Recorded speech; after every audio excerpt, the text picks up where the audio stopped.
Namaskar, I am Purnima Devi Burman. I am a wildlife biologist and conservationist from Assam, India, and so I am deeply fascinated by Hargila birds since my childhood. My grandmother, she connected me with the Hargila birds. So so my home is in Pub Mazigaon, Polakbari, on the bank of river Brahmaputra, where I lived in my childhood, and my grandma always took me to her paddy fields, and she always pointed her finger to a bird, and she just kept me engaging, and she connected me deeply with the Hargila birds. And we also had a huge tree in our backyard, and there was these storks birds there, like Hargila birds, or maybe other species of storks. At that time, I couldn't differentiate. It is my vivid memory. And then my grandma always always connected me to love the tree, the kadam tree, and and she always showed me the birds like Hargila birds, or some lesser written storks there, and she always told me about the story of the tree, kadam tree, that our Lord Krishna and Radha, they are dancing on the kadam tree, and we have to respect the tree. We have to respect we have to respect the bird. So that was my deep connection. My grandma also taught me lots of songs and stories connected with the birds. So that was my childhood love with the Hargila birds. But I never knew. I come from a village. I never knew that I'll be working for these birds one day, or I'll be a conservationist. Coincidentally, I studied zoology in Guwahati University, and my specialization paper was ecology and wildlife biology. And my professors, in my classroom when I was studying, my professors told about many birds, also about the Hargila birds, and that reminded me my grandma, who was my first teacher to connect me with the storks. And when I was looking those birds around my locality, when I was an adult during my master degree, those birds were disappearing, and I just realized that. And then I wanted to pursue my PhD on these birds, and I told this to my professors, and then I started my planning, and I started for studying for my PhD on these birds. And then I come from a village, and when I started and going to the fields, so it was not like everyone questioned me, and then then suddenly I got married, and after years I had my twin babies, my twin daughters. And at that time also I was studying for my PhD, but I couldn't go to the field. It was as a new mother, I had lots of responsibility, and as a daughter-in-law, I had lots of responsibility. But I didn't lose hope to study. I was studying for my Hargila birds, the storks of the world, and different species of birds in the world. One day I got a call from a village in Dadara in Kamrup district, and I was there, I was there, and I saw a man cutting down a huge nesting tree which was housing 9 nests, and all the baby birds fell down. And when I was there, so I think as a new mother, and I saw the baby birds fell down on the ground, I got deeply pained.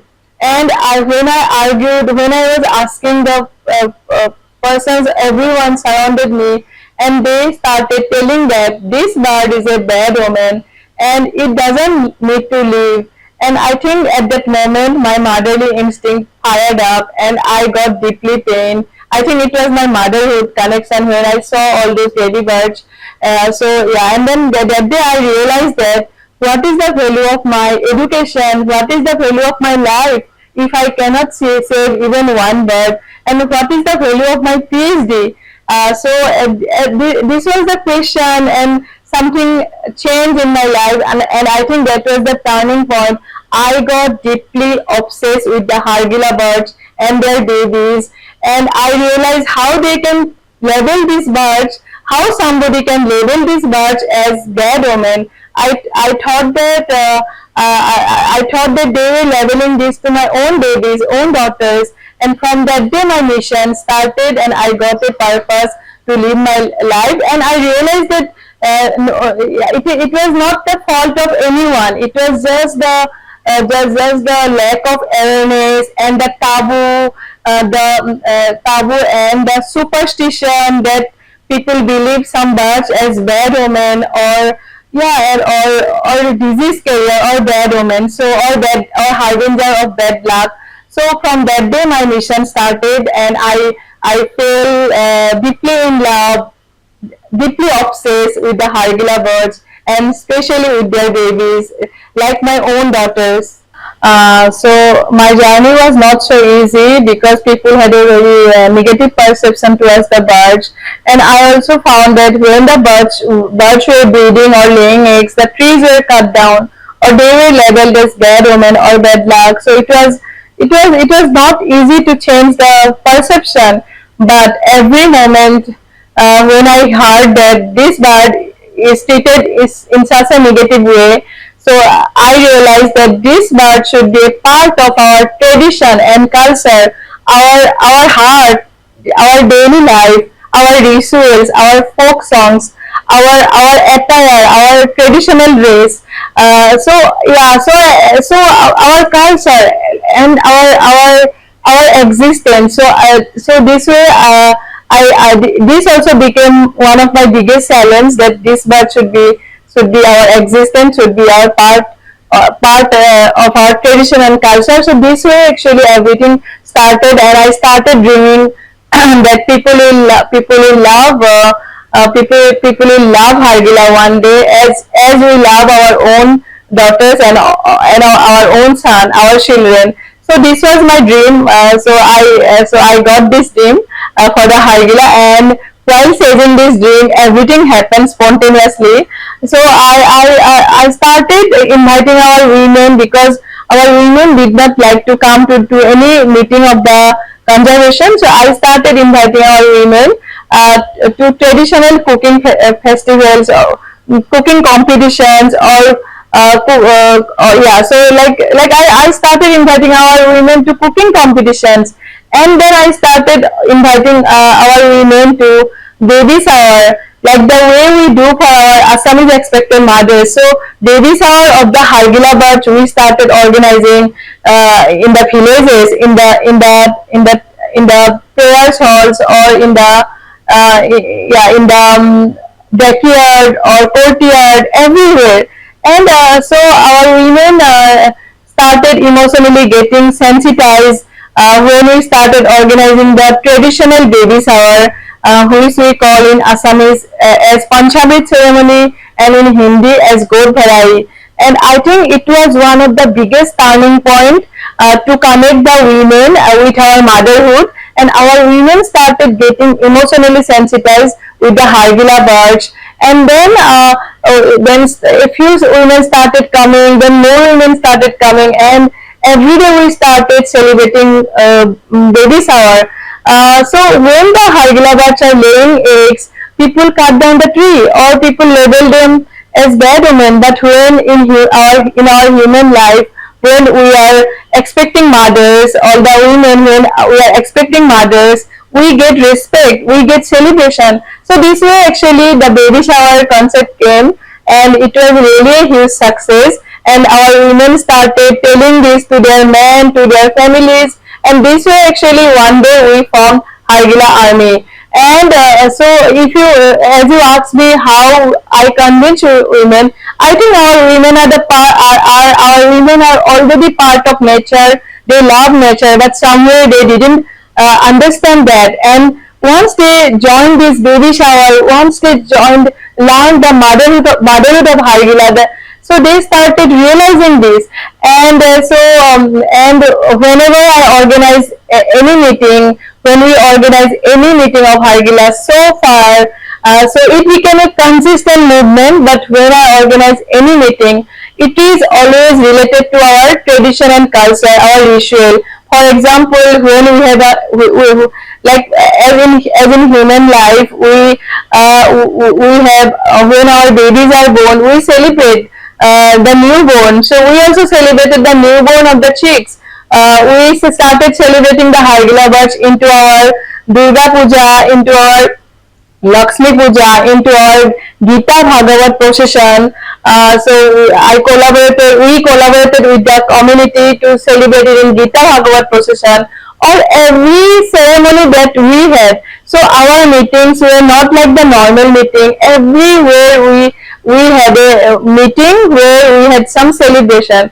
So this way actually it became a movement, and from a handful of women. One day during the beginning we had 10 women, then 20, 200, 10,000, and now we have over 20,000 women who have placed as a Hargila army.